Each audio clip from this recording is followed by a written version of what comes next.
Bien que perturbée par le Covid-19, cette saison du printemps 2020 reste riche en sorties. Parmi les séries reportées, on notera de bonnes amorces, dont Fugu Keiji et Okago Teibo Nishi.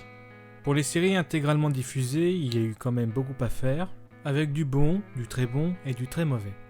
Arte, l'histoire d'une jeune fille de bonne famille, Arte, qui se bat contre la société pour devenir une artiste dans l'Italie de la Renaissance. L'anime a un design et une animation corrects, mais le problème c'est tout le reste. Arte est en fait une Marisu qui réussit tout.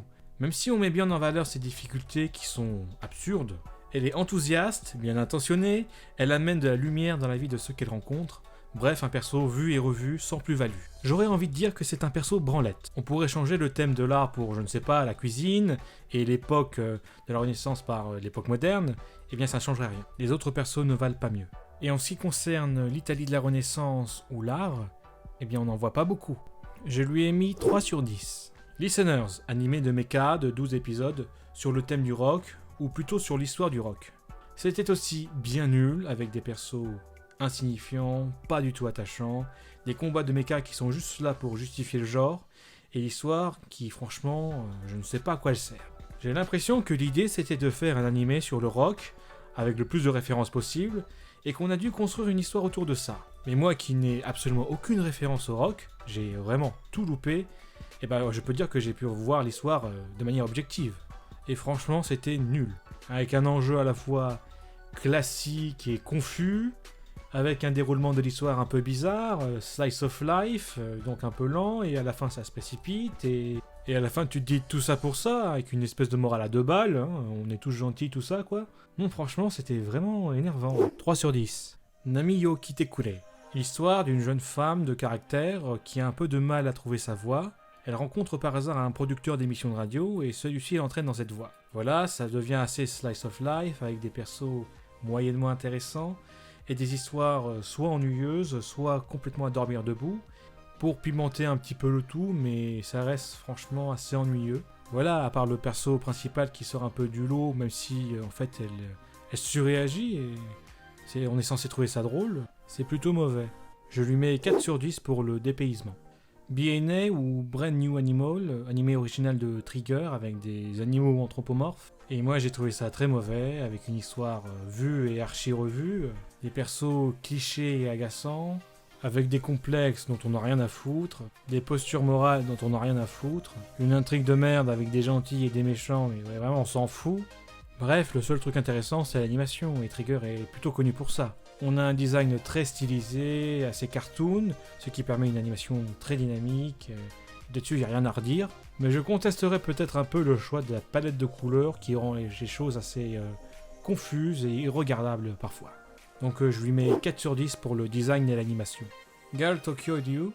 Alors celui-là aussi a été reporté par le Covid, mais la moitié de la série avait déjà été diffusée. Et la série n'évolue pas plus. C'est une série what the fuck qui fait beaucoup penser à Pop Team Epic, avec une jeune fille qui recueille un dinosaure. Pas un dinosaure de Jurassic Park, mais plutôt un dinosaure qui ressemble à une peluche. Et voilà, on suit leur vie quotidienne avec les bizarreries du dinosaure. Et personnellement, je le prendrais comme un comfy show. On se rend pas la tête, on regarde de manière assez chill, et c'est un peu marrant. Et comme c'est absurde au point que ton cerveau peut pas capter, eh bien ça te vide la tête. Et c'est pour ça que je le considère comme un comfy show. Gleipnir, un animé qui partait sur les chapeaux de roue, mais qui finalement se révèle assez médiocre. C'est l'histoire de Shuichi qui peut se transformer en mascotte peluche, qui possède une force surhumaine et un gun. Il sauve la vie de Claire qui découvre ainsi son secret, et il s'allie pour retrouver la sœur de Claire et découvrir d'où vient le pouvoir de Shuichi. Une alliance très proche. Mais en fin de compte, à part quelques combats bien péchus et les jolis sous-vêtements de Claire, la série n'est pas très intéressante, que ce soit au niveau des personnages, de l'histoire, de la narration et de l'univers semi-gore qui n'apporte pas grand-chose. Je lui mets 4 sur 10, 2 points par bonnet. Princess Connect Redive, adapté d'un jeu vidéo mobile, un slice of life dans un univers d'heroic fantasy. Il est à rapprocher de Konosuba pour son côté humoristique, mais pour moi le problème c'est qu'il n'est pas très drôle.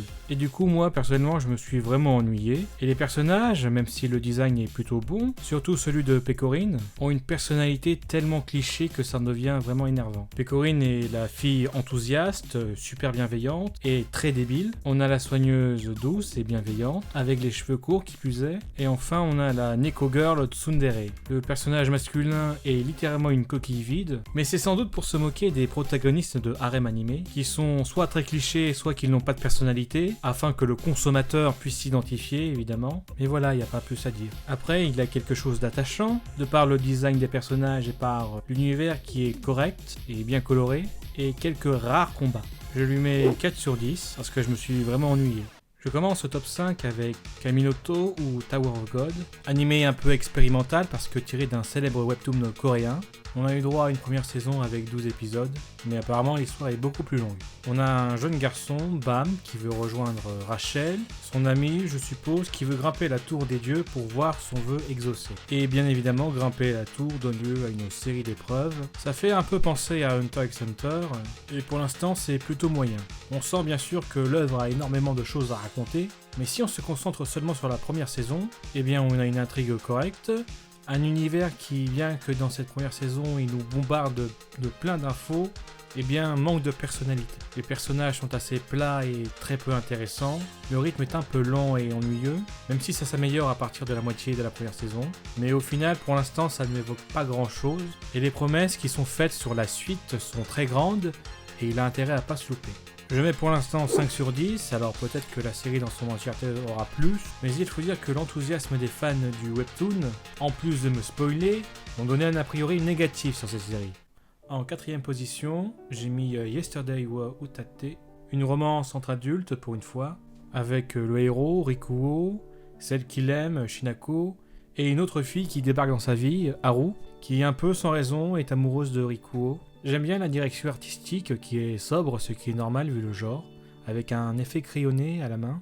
Après le problème, je pense, ce sont les persos qui ne sont pas attachants du tout, et pas du tout sympathiques en fait, excepté Haru, mais qui pour le coup détonne un petit peu et qui est un peu le rôle de la manique Pixie Girl, donc la fille qui amène de la lumière dans la vie du héros. Et le problème des autres persos, donc de Rikuo et de la fille qu'il aime, Shinako, et qu'ils deviennent rapidement agaçants à tergiverser, à hésiter et à s'apitoyer sur leur sort en disant que c'est de leur faute, ça devient vraiment agaçant. Et le gros problème aussi finalement c'est que la série ne fait que 12 épisodes et que ces hésitations et ces longs moments d'attente finalement pouvaient se justifier sur une série qui était beaucoup plus longue, et là pour le coup ils ont rushé la fin.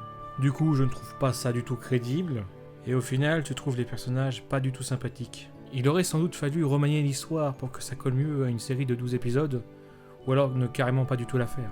Je lui mets 5 sur 10 parce que ça partait bien au début et que ça reste rafraîchissant et que ça se regarde facilement, mais je ne la conseillerais pas.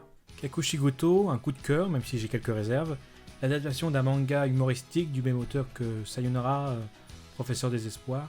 C'est l'histoire d'un père qui cache à sa fille qu'il dessine des mangas vulgaires, et on suit leur quotidien. C'est drôle et c'est émouvant, même si c'est vrai que parfois ça tire sur des ficelles un peu grosses. Mais c'est une bonne série et je pense que je vais m'acheter le manga qui est sorti en France. Je lui mets 7 sur 10. Hamefura, en numéro 2, la très bonne surprise de cette saison, un isekai tiré d'un visual novel. Il s'agit d'une jeune lycéenne réincarnée dans le monde d'un otome game, un jeu de drague pour filles, où l'on incarne une héroïne qui doit conquérir de beaux garçons, sauf que là, la jeune fille se réincarne en tant que rivale de l'héroïne dans le jeu, donc de la méchante, mais qui dans le jeu connaît toujours un destin funeste. Elle va donc essayer de changer son histoire. Alors apparemment le scénario est assez courant dans les visual novels, mais en animé c'est tout nouveau, et ce qui est intéressant ici, c'est de voir comment elle va changer son destin. C'est marrant, l'héroïne est assez stupide, et moi personnellement j'attendais chaque semaine le nouvel épisode. Après ça devient un petit peu lassant, et les personnages n'ont vraiment pas beaucoup d'épaisseur. Et c'est marrant de voir tous les personnages tomber amoureux un à un de la méchante, fille comme garçon, un harem bisexuel qui ravira tout le monde. Je lui mets 7 sur 10. Et enfin, le king de cette saison, le champion incontesté, et assurément un des meilleurs animés de tous les temps, Kaguya-sama wa Okukura Setai, saison 2. Je ne sais pas par où commencer parce qu'à la fois, on savait un peu à quoi s'attendre puisque c'est une seconde saison, et en même temps on a eu droit à des surprises auxquelles on ne s'attendait pas. Pour rappel, c'est l'histoire de Kaguya et de Miyuki qui sont respectivement vice-présidente et président du bureau des étudiants, qui sont amoureux l'un de l'autre, mais qui ne veulent pas être le premier ou la première à dévoiler ses sentiments pour ne pas perdre la face. Ils sont accompagnés de Chika, la secrétaire hyper enthousiaste, et du cynique trésorier Ishigami. Alors évidemment, tout ne tourne pas autour de nos deux tourtereaux. C'est un school life de manière générale, et franchement, tout est bon dans cette saison. Que ce soit le choix des chapitres adaptés du manga, le découpage, le rythme, l'émotion, l'humour, même si ça vient du manga, vraiment, tout est génial. Mais en plus, l'équipe d'animation est allée beaucoup plus loin en raffinant des gags, en rajoutant des blagues, des références et même des références à des mèmes, avec un sens de l'impact calculé. C'est simple, je me marrais à chaque épisode. Je prenais des screenshots parce que c'était iconique et mémesque. Il y a des moments forts en émotion, même si c'est pas ce qui m'intéresse le plus. Et les persos ne sont pas du tout clichés.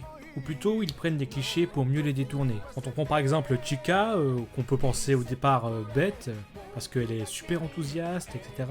En fait, c'est une fille espiègle, et elle m'a surpris assez souvent. Non, franchement, les personnages sont vraiment un délice. Les épisodes passent beaucoup trop vite. Je savourais chaque seconde de chaque épisode, mais t'en voulais encore. Vraiment, foncez si vous ne l'avez pas vu. Et je vous enverrai si c'est le cas, parce qu'en fait, du coup, vous avez aussi une première saison, et ça vous fait donc 24 épisodes, de pur bonheur. Il y aura probablement une troisième saison, vu les retours positifs de la série, et cette seconde saison est bien supérieure à la première, ce qui est assez rare. 10 sur 10. Voilà, c'était tout pour cette saison, j'espère vous avoir donné de bonnes recommandations, et que vous allez bien vous amuser. Sur ce, je vous dis à la prochaine.